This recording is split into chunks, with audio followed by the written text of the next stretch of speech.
Hi, this is Stuart Weems and welcome to the Investopoly podcast. My goal is to give you simple, easy to understand strategies, insights and tips to help you master the game of building wealth. And in this episode, I'd like to talk about property rental yields and what they tell you about a property. Now, for those that don't appreciate what a rental yield is, essentially it is the amount of gross income that a property will attract relative to its market value. And so it's expressed as a percentage. And generally in Australia, gross rental yields, property rental yields, range somewhere between 2 and 5%. 2% is probably a house in a main capital city like Melbourne or Sydney. 5% could be an apartment, for example, in Perth. But it really depends on the locality and type of property that kind of determines that yield. And the point of this episode is to describe how a property's rental yield can give you some insights into its fundamentals and therefore the expected returns that you might receive investing in that particular property. And so sometimes it can be a red flag, sometimes it can be a positive sign, of course. So there's two primary factors that determine a property's rental yield. Of course, there's lots of things that can influence it, but there's really two main things that sort of drive yield, if you like.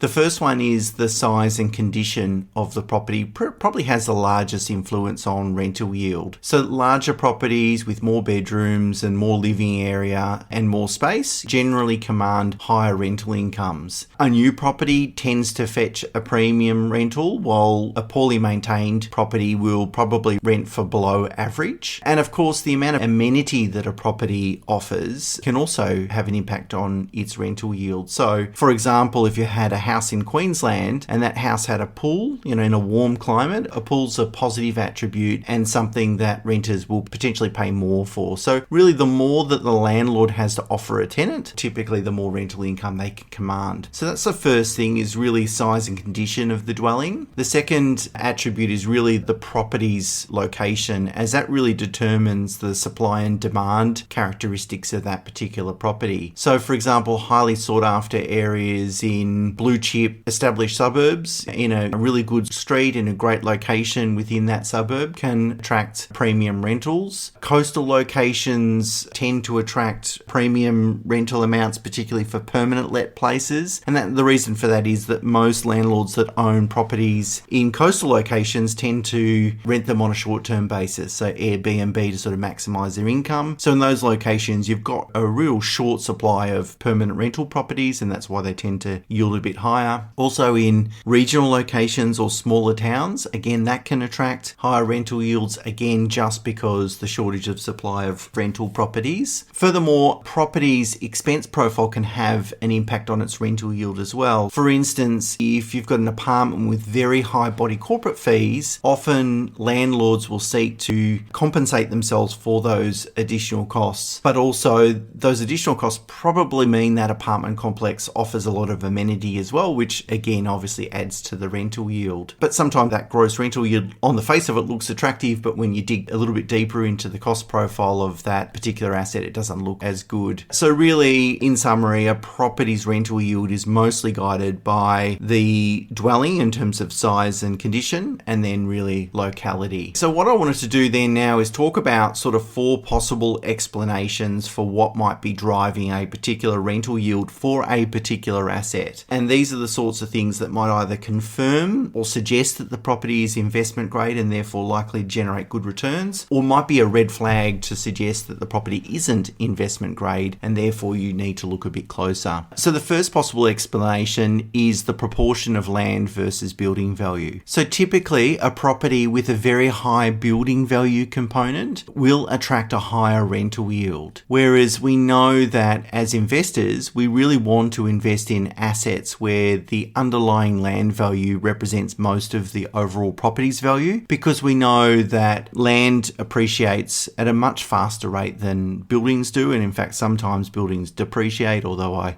I did an episode recently on that. That's not always the case, but certainly land is the attribute that we really want as investors. And so if we have a high land value property, that typically means we've got less to offer in terms of accommodation, either in terms of size or even quality and finish of that particular accommodation. And as a result, investment grade properties tend to produce lower rental yields, somewhere between 2.5%, 3% at max. So if you've got a property with a high rental yield, sometimes that can be a red flag that you're spending too much money on the building value rather than land value. Of course, renters want to pay for building value. They don't really want to pay for land value. And I often say that renters should pay for building value, investors should pay for land value. So that's why there's a disconnect, I guess, there between what you should look for as an investor and what really renters will look for. Having said that, you do want to try and maximize the income. So even after you've purchased a property, making improvements, if it dramatically improves the rental income profile and reduces vacancy risk, then that's worthwhile also doing. The second possible explanation is that you expect low capital growth. So again, in regional areas or small towns, often offer higher rental yields for two reasons. Firstly, there's a scarcity of supply of rental properties in small towns. If a town's got a population of 2,000 people, the demand for rental is going to be relatively low, and as a result, there's not many investors that own investment properties in that location, so there's not a lot to choose from. Secondly, those sorts of locations, because of low demand, because low population and density and so forth, and the fact that there's an abundant supply of vacant land, typically those locations don't yield a lot of capital growth. And so to compensate investors for owning property in those areas, the properties tend to yield a higher income level. So it's important to note, if you look and analyse past returns in markets for investment grade properties, that it is very unlikely you're going to generate a total return that exceeds 10% per annum over long run, the average long run return. So the 10% is both growth and income. Therefore, if you're looking at a property that's yielding 6%, then it's very unlikely you're going to get more than 4% in terms of capital growth. And that's for investment grade properties. So if that property is located in a inferior location that's not likely to grow like blue chip investment grade locations, then maybe in fact your growth rate's probably going to be closer to 2%, but are sort of in line with inflation, if you like. Sometimes people think, I'm going to buy this property, it's yielding 6% in terms of rental income, and I'm going to get 6 or 7% in terms of capital growth. In that situation, that investor's anticipating they're going to earn 12 to 13% total return from a property that's in a sort of regional area or small town. Of course, that doesn't make a lot of sense. It's possible that that property could return that amount over a very short period of time, but we all know that property is a long-term asset. We want to hold it for many decades. So the most important thing is to invest in an asset that has the propensity and fundamentals to drive a total return of circa 10% over very long periods of time, so you can benefit from that compounding annual growth rate. Therefore, a high rental yield can sometimes be a red flag that the property isn't located in an investment grade location. The third possible explanation can be an alternate use of that property, so that the rental yield doesn't really accurately reflect what the long-term permanent tenant will pay for a particular asset. In fact, that the yield has been artificially increased. And so you can do that through a couple of ways. Obviously, short-term letting the property through Airbnb can elevate its income. Maybe you've got multiple tenants in the same properties, for example, if it's a dual lock, or if you've got a granny flat at the back, you're able to sort of put two tenants in there. So it's possible that an asset still is a good quality asset in terms of its locality and land value and so forth, and it's just that the rental yield is artificially elevated because of the way that you're renting out that property. And the fourth explanation could be that the market value is currently less than its technical value. So a high rental yield could be an indicator that a particular property is undervalued. So this can occur in markets that have been stagnant for some period of time. If you go through a market where there's very little growth. I did a episode on Perth, for example, a few months ago, why I think Perth is undervalued and likely to produce above average returns over the next period of time. Perth hasn't hasn't seen much change in median house prices for about 15 years. And so consequently, an investment grade home in Perth with a really high land value component will still produce a gross rental yield of 3.5% to 4%, which is very high compared to other capital cities, almost double than what other capital cities will produce. Now that's not because it's got a high building value or it's not a good location or so forth. It's really just because values have been quite depressed in Perth for a long period of time, and the intrinsic value is most likely to be in excess of what you have to pay for that property to buy it today, so its market value. So sometimes it can be a hint that it is actually quite a good investment asset.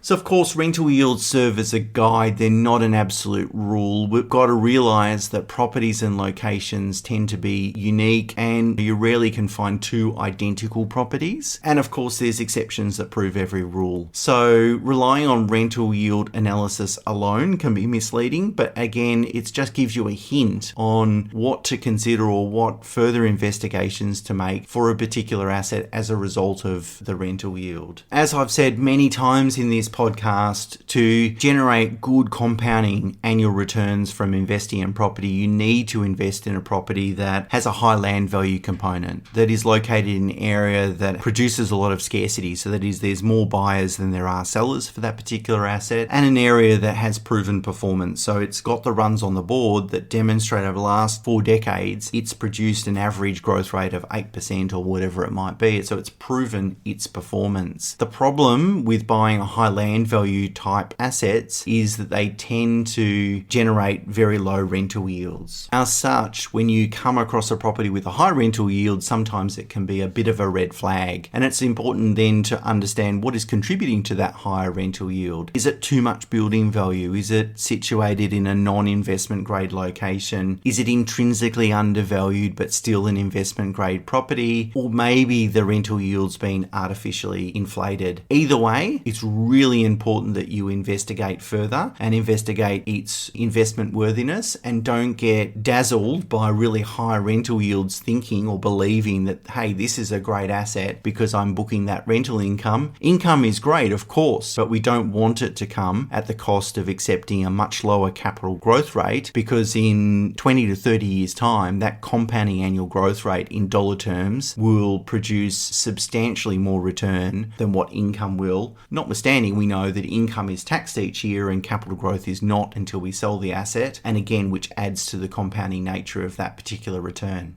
Okay, that's it for me for this week. Until next week, bye for now.